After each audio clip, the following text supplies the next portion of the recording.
Smoke choked the horizon, thick and black, curling upward like the fingers of a vengeful giant. The ground beneath Ivan Petrov's boots trembled with the weight of thousands of soldiers, tanks, and artillery, each step a drum beat in a march that would decide the fate of nations. Stalingrad was burning, a city caught between fire and ice, where hope was as fragile as the snow that fell on shattered streets. Ivan had survived the brutal winter campaigns and the endless nights of shelling, yet nothing could prepare him for the inferno ahead. The city of Stalingrad, once a bustling industrial hub on the banks of the Volga, had become a symbol of defiance and desperation. German forces, confident from their lightning-fast advances across Europe, believed the city would fall quickly. They underestimated the Soviet will to resist. For Ivan and his comrades, survival was not measured in victories but in the ability to breathe through the smoke, to clutch a rifle long enough to protect the next street corner. Civilians huddled in crumbling basements, sharing scarce bread and whispering prayers that might not be answered. The battle began in a blur of sound and fury. Staccato bursts of machine gun fire echoed down narrow alleys, punctuated by the deafening roar of artillery. Tanks churned through the rubble, leaving behind walls of concrete like skeletons of a city that had once thrived. Soviet snipers, hidden among the ruins, picked off German officers with chilling precision. Each kill was a small victory, a reminder that the defenders of Stalingrad would not yield easily. Ivan's unit moved cautiously through a destroyed factory, each doorway potentially hiding death. Fear and adrenaline merged, guiding every action with a razor's edge. Winter was merciless. Snow drifted into trenches and foxholes, freezing weapons and fingers alike. Soldiers' breaths hung in the air like fog, their cheeks raw and cracked from frostbite. Yet the cold became almost irrelevant compared to the fires that consumed entire blocks, ignited by relentless bombing. The nights were the worst, darkness masked the approach of death from any direction. Ivan remembered crawling over frozen bodies of comrades, their eyes staring blankly at a sky that offered no mercy. Every sunrise was a triumph, every sunset a test of endurance. In the midst of this chaos, leadership mattered more than strategy. Commander Vasily Chawikov, assigned to defend Stalingrad, embodied the spirit of relentless resistance. "Hold every street," he commanded. "Every building, every corner the enemy must bleed for every inch." Soldiers like Ivan followed orders not because they expected survival, but because surrender meant certain death. The German Sixth Army, confident and methodical, pressed forward with brutal efficiency, but the Red Army met every advance with counterattacks, ambushes, and a resilience born of desperation. By November 1942, the tide began to turn. Operation Uranus, a masterstroke of Soviet strategy, encircled the German forces in Stalingrad. The hunters became the hunted. Trapped between freezing temperatures, dwindling supplies, and relentless Soviet assaults, the Germans' morale began to crumble.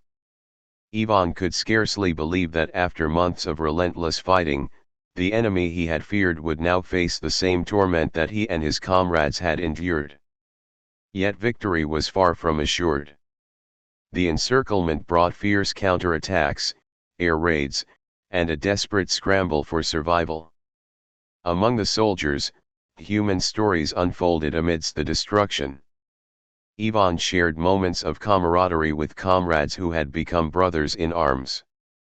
They scavenged ruins for food, covered each other under fire, and whispered memories of homes left behind. Letters from loved ones were rare, often intercepted or delayed, but they fueled hope. Civilians, too, showed remarkable courage. Women and children carried supplies through rubble-strewn streets, helped the wounded, and maintained makeshift hospitals under bombardment. The line between soldier and civilian blurred, survival required everyone to fight. Hunger gnawed relentlessly. Rations were meager, frostbitten hands tore at frozen scraps of bread, while hot tea became a rare luxury. Disease spread in cramped shelters, but the spirit of Stalingrad did not waver. The Red Army's determination became a living force, striking with deadly precision at German positions. Tanks were immobilized, supply lines destroyed, and snipers exacted vengeance from hidden perches. Ivan's heart pounded with every shot, every explosion a reminder that one mistake meant death. Yet amidst the carnage, small victories, capturing a German bunker, securing a street, saving a comrade, felt monumental. The psychological toll was immense. Sleep was a luxury, nightmares came unbidden, replaying the screams and rubble of the day. Soldiers clung to rituals: a shared cigarette, a whispered prayer, a song to preserve a sense of humanity in a landscape dominated by destruction.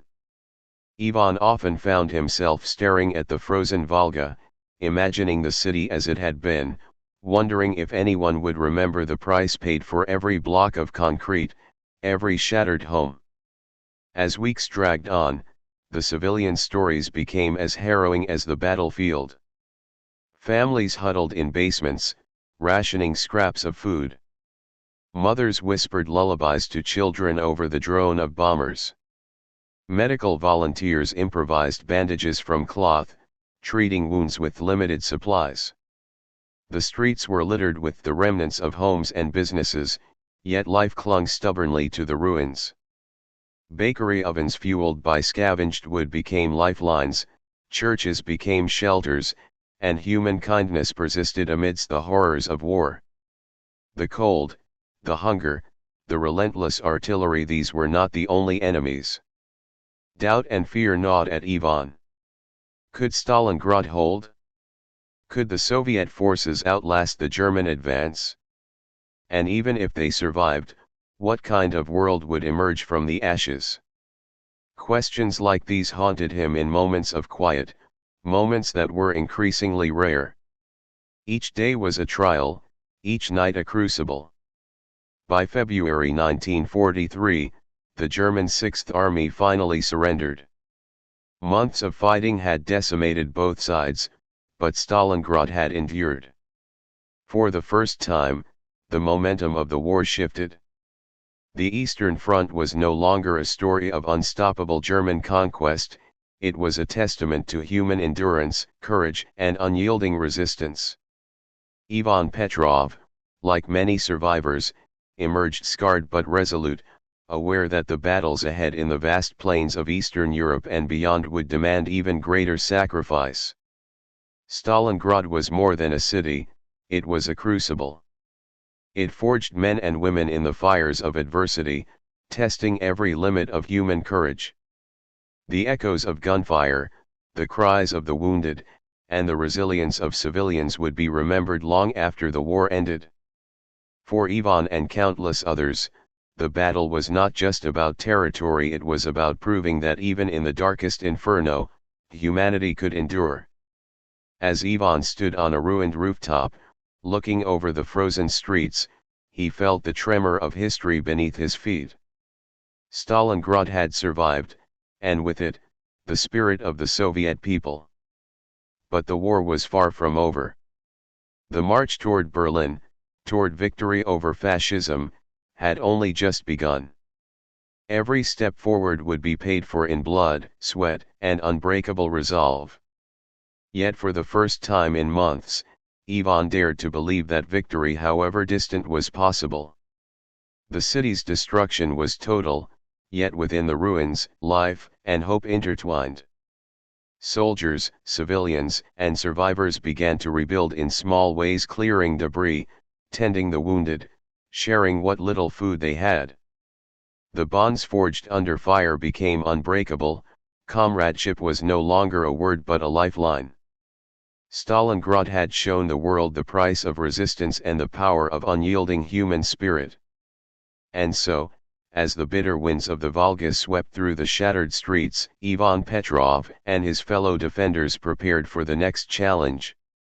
The Eastern Front would continue to rage, but the lesson of Stalingrad was clear: no matter the cost, courage and determination could defy even the most formidable of enemies. Sands of Fire, the North African Campaign. The first glimpse of the African coastline sent a shiver down James Carter's spine. Endless stretches of golden sand glimmered under the harsh sun, but beneath the beauty lay a battlefield waiting to claim the lives of the unprepared. The roar of the landing crafts and the pounding surf became a symphony of tension. Every man clutched his weapon, every heart pounded, knowing that the sands ahead would be soaked in blood and sweat before the day ended. The United States had entered the war only months earlier after the attack on Pearl Harbor, and now American forces were stepping into the vast, unfamiliar deserts of North Africa. Operation Torch, launched in November 1942, was the first major amphibious assault by the United States in the European theater. James, a young soldier from Ohio, was among thousands of men tasked with a mission that combined the uncertainty of foreign terrain with the unpredictability of battle. They were to land in Morocco and Algeria, confronting not only Axis forces but also local Vichy French troops whose loyalties were complex and often conflicted. The beaches were chaotic. Landing crafts jostled against each other, waves crashing over gun barrels, while soldiers scrambled ashore under a hail of enemy fire. Dust mixed with smoke, and the cries of the wounded echoed across the dunes. James ducked behind a sand dune, scanning the horizon for any sign of cover. The Germans, led by the legendary General Erwin Rommel and his Afrika Korps, had perfected desert warfare, striking with speed and precision. Tanks, armored cars, and mobile infantry threatened to sweep any advancing force into oblivion. Yet the Allies were determined. American and British forces coordinated their assaults with meticulous planning, learning on the fly how to navigate the vast desert and maintain supply lines across unforgiving terrain. Every mile of advance was measured, every engagement a test of endurance and courage. Soldiers like James faced blistering heat by day and freezing cold by night. The sun scorched their backs as they moved across dunes, while the desert winds carried fine sand that choked lungs and filled eyes. Camels, abandoned villages, and ancient ruins became landmarks in a land that felt simultaneously timeless and deadly. The Vichy French defenders added a layer of unpredictability. Some resisted fiercely, while others hesitated or surrendered with minimal struggle. James witnessed both sides of loyalty, realizing that war was not just a fight between nations but a complex struggle shaped by ideology, fear, and circumstance. One French officer, wounded yet defiant, whispered, "We fight for honor, not politics," a sentiment that lingered long after the battle. Desert combat required innovation and adaptation. American soldiers learned quickly to camouflage vehicles, ration water, and navigate using the stars when compasses failed. Tanks bogged down in sand or became easy targets, while supply convoys were harassed by snipers and air raids. Despite these challenges, camaraderie thrived. Soldiers shared food, bandaged wounds, and told stories of home to remind themselves of the world they had left behind. James often thought of his mother's letters, tucked safely in his coat, offering solace amidst the chaos. One of the defining moments of Operation Torch was the capture of Oran. American forces executed a daring amphibious assault, meeting resistance from entrenched Vichy French troops. Street-to-street fighting erupted, and each building became a fortress or a trap. Soldiers scaled crumbling walls, used debris for cover, and improvised tactics under constant fire. James, along with his platoon, cleared several streets, rescuing trapped civilians along the way. Their courage and quick thinking turned a potential disaster into a strategic victory. The desert was merciless, testing the limits of human endurance. Water scarcity, heat stroke, and sandstorms became as deadly as enemy bullets. Nights offered little relief. Freezing temperatures and howling winds forced soldiers to huddle together for warmth. Yet these harsh conditions also forged unbreakable bonds. Shared hardships, narrow escapes, and small triumphs created camaraderie that would endure long after the campaign ended. Rommel, commanding the Afrika Corps, demonstrated why he was known as the Desert Fox. His attacks were swift, often unpredictable, exploiting weaknesses in Allied lines. But the combination of American determination and British experience gradually blunted his momentum. Supply shortages, extended lines, and relentless counterattacks eroded the effectiveness of the Axis forces. Every skirmish, every tank destroyed, every captured position shifted the balance slowly but steadily toward the Allies. Civilian life in North Africa added another dimension to the campaign. Towns and villages were caught between opposing forces. Local populations struggled to survive, often hiding in cellars or fleeing into the desert. Families rationed food, scavenged water, and improvised medical care for the wounded. Some offered assistance to Allied soldiers, guiding them through unfamiliar terrain, while others sought neutrality, attempting to weather the storm of occupation and counter-occupation. James witnessed acts of kindness amidst devastation: a local woman sharing bread with exhausted soldiers, a child guiding troops away from hidden mines, reminding him that humanity persisted even in war. As the campaign progressed, the Allies learned valuable lessons that would shape future operations in Europe.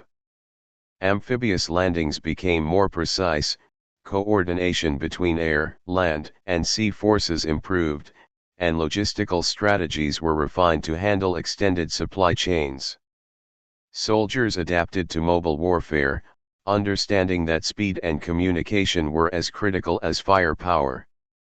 Each victory in the desert, no matter how small, built confidence for the larger battles that lay ahead in Italy and beyond. By May 1943, the North African campaign culminated in the surrender of Axis forces in Tunisia. Months of grueling fighting had tested the mettle of American and British soldiers, and the lessons learned in the sands of Africa would resonate across future theaters of war. James, scarred by battle but enriched by experience, reflected on the enormity of their achievement. The desert had claimed countless lives, yet it had also forged courage, resilience, and unity among the Allied forces. Operation Torch marked a turning point not only for the war but also for the United States' role in global conflict. It was a baptism by fire, exposing untested troops to the realities of modern warfare. The campaign demonstrated the importance of strategy, adaptability, and cooperation between nations, laying the groundwork for subsequent invasions in Europe. Soldiers like James carried these lessons forward, prepared for the battles that awaited them on the beaches of Sicily, the mountains of Italy, and eventually the heart of Nazi Germany. As the sun set over the North African desert, casting long shadows across the dunes, James Carter looked toward the horizon with a mixture of relief and anticipation. The sands of Africa had witnessed heroism, suffering, and sacrifice. They had tested every limit of human endurance, yet from that crucible emerged a new confidence. The Allies had proven they could fight, adapt, and prevail, no matter the terrain or enemy. The journey toward liberation of Europe had begun, and the lessons of North Africa would echo in every step forward. The crumbling fortress, the European front, and Nazi collapse. Thunder rolled across the Ardennes, but it was not the sky that brought fear, it was the relentless pounding of artillery, the ground shaking under armored divisions, and the distant cries of soldiers caught in a war that showed no mercy. Sergeant Heinrich Müller of the German Wehrmacht had never felt the weight of despair like this. The fortress of Europe, once so impenetrable in his mind, was cracking from every side, and he knew that every hour brought him closer to the inevitable. Asterisk. By mid-1944, the tides of war had shifted dramatically. The Allies, having learned from campaigns in North Africa and Italy, prepared for the liberation of Western Europe. The D-Day landings on June 6, 1944, marked the beginning of Operation Overlord, a meticulously planned amphibious assault on the coast of Normandy, France. Over 150,000 troops stormed the beaches under heavy German resistance, facing mines, artillery, and fortified bunkers. Soldiers like James Carter, now battle-hardened from North Africa, understood that every step forward could be their last, yet they moved with grim determination, knowing that the liberation of Europe depended on their courage. The beaches were chaos incarnate. Men fell to gunfire almost as soon as they touched the sand. Explosions ripped through landing crafts, and smoke filled the sky, blurring the line between sky and sea. Yet amidst this horror, acts of heroism emerged. Soldiers carried wounded comrades across open ground, improvised weapons to breach bunkers, and maintained lines of communication under fire. The sheer scale of coordination between infantry, paratroopers, naval gunfire, and air support showcased the Allies' growing mastery of combined arms warfare. Behind the beaches, the German defenses, while formidable, were overstretched. Hitler's insistence on holding the Atlantic Wall, despite logistical weaknesses and depleted troops, led to critical vulnerabilities. Resistance was fierce in some sectors but inconsistent in others. Many German soldiers, exhausted and disillusioned, faced an existential crisis: obey orders or survive. Sergeant Heinrich, witnessing the relentless advance of Allied forces, realized that ideology alone could not sustain the crumbling defense. Fear, fatigue, and the awareness of impending defeat eroded discipline and morale. Meanwhile, on the Eastern Front, the Soviet advance pressed relentlessly westward. The victory at Stalingrad had been the first major turning point, but it was followed by a continuous push through Ukraine, Belarus, and Poland. Marshal Zhukov and his commanders coordinated massive offensives, utilizing combined infantry, armor, and artillery to encircle German divisions repeatedly. Towns and cities became contested zones, with civilians caught in the crossfire. Families fled or hid in basements as factories, homes, and schools became collateral damage. Ivan Petrov, now a seasoned soldier, moved with his unit through these devastated landscapes, each step a testament to the Red Army's unstoppable momentum. By late 1944, the Allies had liberated France, Belgium, and parts of the Netherlands. The German Wehrmacht was in retreat, and Hitler's strategies grew increasingly erratic. He poured resources into futile counterattacks, such as the Ardennes offensive, known as the Battle of the Bulge. Snow-covered forests became battlefields where soldiers fought not only enemies but the merciless winter. Supply shortages and poor communication crippled German operations. American and British forces, though exhausted, capitalized on these weaknesses, slowly grinding down resistance. In the skies, the Allies' air superiority became undeniable. Bombing campaigns targeted railways, factories, and military installations, crippling German logistics and weakening morale. Civilians endured constant air raids, seeking shelter in subways, basements, and makeshift bunkers. Letters and news from the front lines were scarce, and yet the human spirit persisted.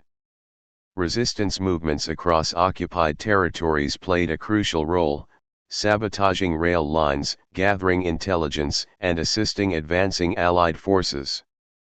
Their courage, often anonymous, turned ordinary citizens into heroes in the shadows of war. Urban combat intensified as the Allies pushed into Germany itself. Cities like Aachen, Cologne, and Hamburg became crucibles of destruction. Tanks maneuvered through streets littered with debris, snipers concealed in ruined buildings picked off officers, and artillery shells flattened entire neighborhoods. Civilians faced impossible choices: flee and risk capture, or stay and survive under bombardment.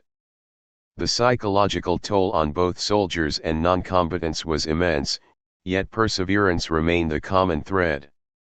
As the Soviet forces approached Berlin in early 1945, the German leadership realized that the end was near.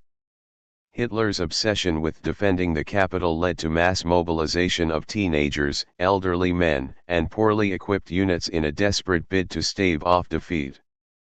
Ivan Petrov and his comrades faced increasingly fierce resistance, but by April, the encirclement of Berlin was complete. The city became a maze of rubble and gunfire, with civilians trapped amidst collapsing buildings and crumbling infrastructure. Starvation, disease, and relentless bombardment compounded the horrors of combat. Within the German ranks, despair was palpable. Soldiers deserted when possible, morale collapsed, and command structures disintegrated. Heinrich Müller, once confident in the might of the Wehrmacht, now witnessed his comrades surrendering, pleading, or fleeing. Ideology and propaganda were powerless against hunger, fear, and the realization that their nation's war machine could no longer defend them. On the streets of Berlin, even the most loyal units could do little to repel the combined might of the Allies and the Red Army. The fall of Berlin was catastrophic but decisive. The city, once the heart of the Third Reich, lay in ruins. Survivors emerged cautiously from basements and shelters, witnessing the aftermath of relentless urban warfare. Soldiers like Ivan Petrov walked through streets littered with the dead and dying, the air thick with smoke and the stench of destruction. Amidst the devastation, victory was bittersweet, the human cost was staggering, yet the defeat of Nazi Germany marked the culmination of years of struggle, sacrifice, and unyielding courage. The European theater had reshaped the continent. Borders would change, cities would rebuild, and survivors would carry the memories of both heroism and tragedy. The collapse of Nazi Germany was not just a military victory but a testament to resilience, coordination, and the relentless pursuit of justice. Soldiers like James Carter, Ivan Petrov, and countless others had endured unimaginable hardship, yet their perseverance paved the way for peace and reconstruction. As Berlin burned and Hitler's regime crumbled, the world began to grasp the enormity of what had been achieved. Nations once paralyzed by fear now dared to hope.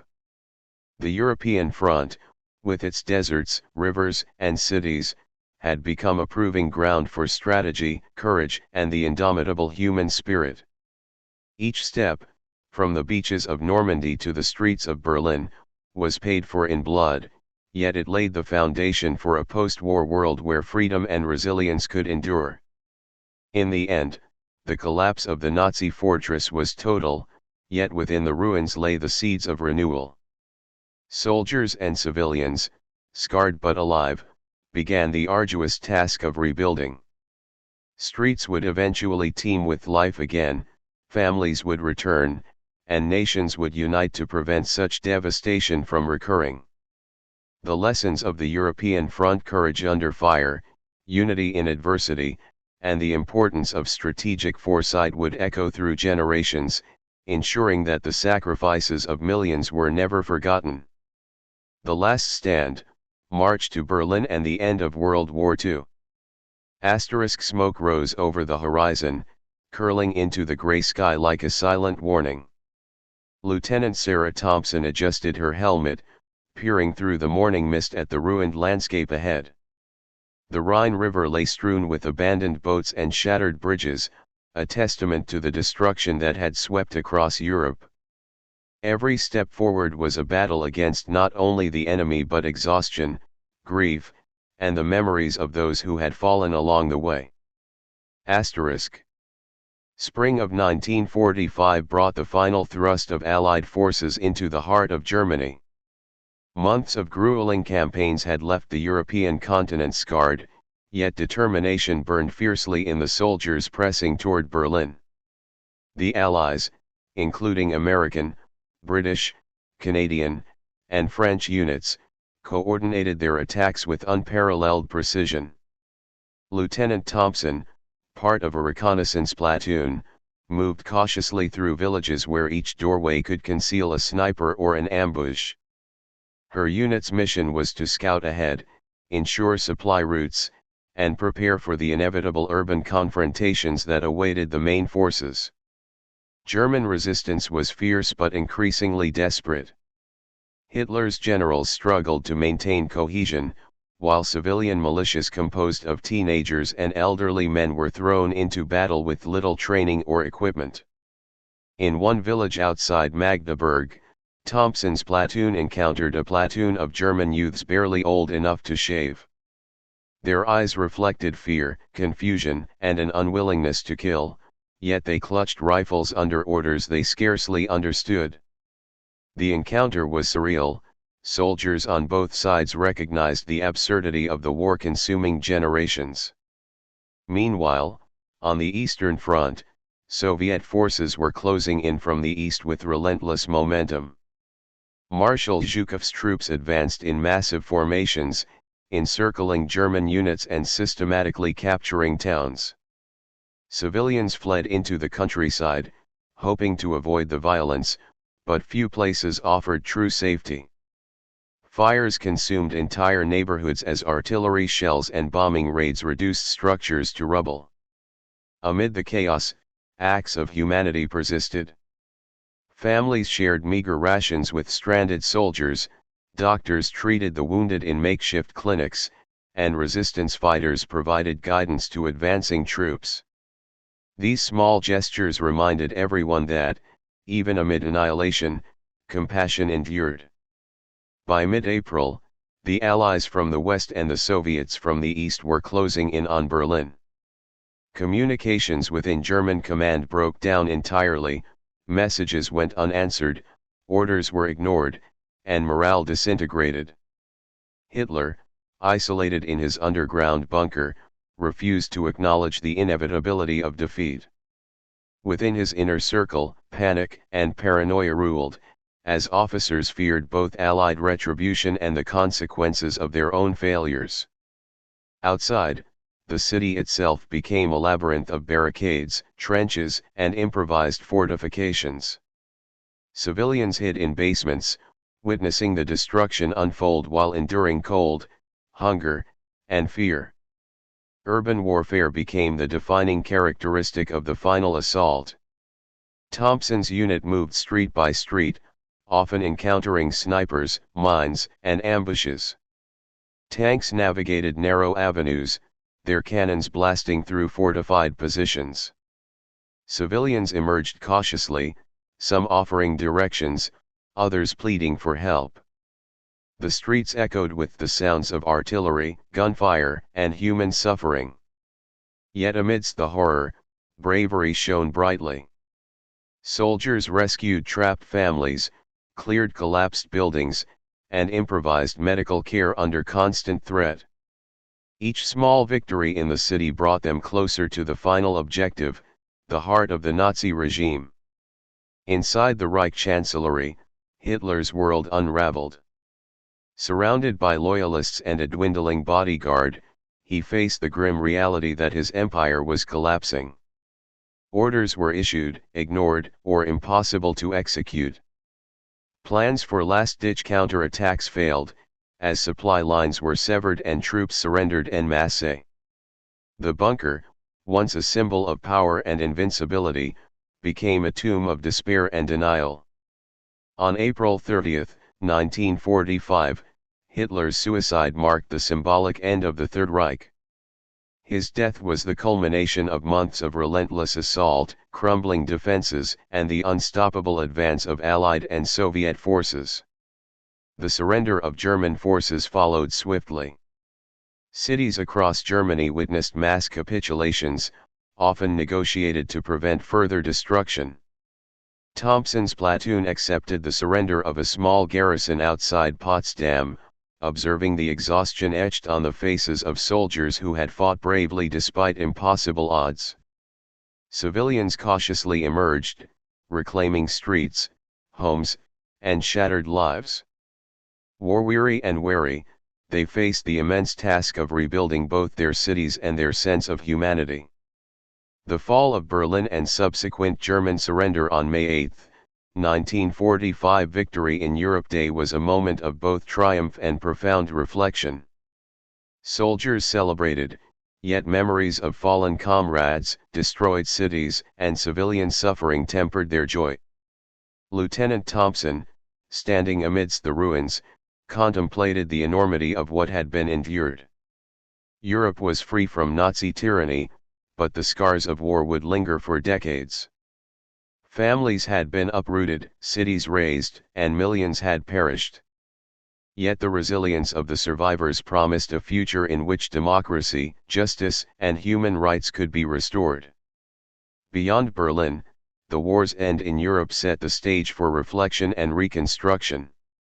Displaced persons returned home, former concentration camp survivors were liberated, and nations began the arduous work of rebuilding economies, governments, and social fabric. Thompson's thoughts drifted to the letters she carried from soldiers in the North African deserts, to the civilians she had aided along the way, and to the bonds forged through shared hardship.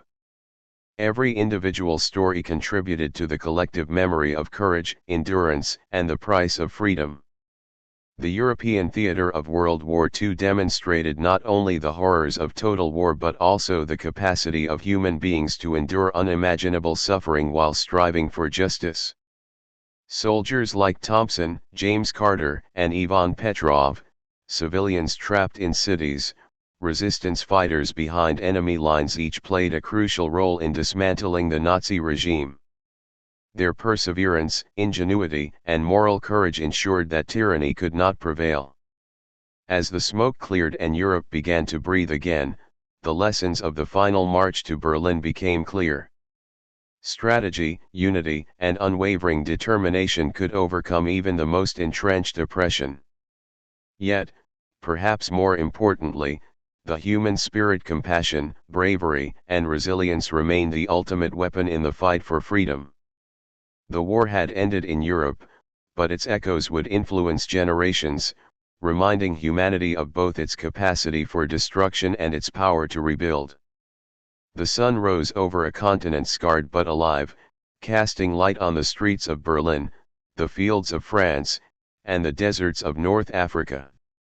The world had witnessed unprecedented horror, yet it had also seen courage, sacrifice, and the triumph of human endurance. For Lieutenant Sarah Thompson and millions of others, the end of the war was not just a conclusion of conflict, it was a promise of renewal, hope, and a future forged from the ashes of devastation.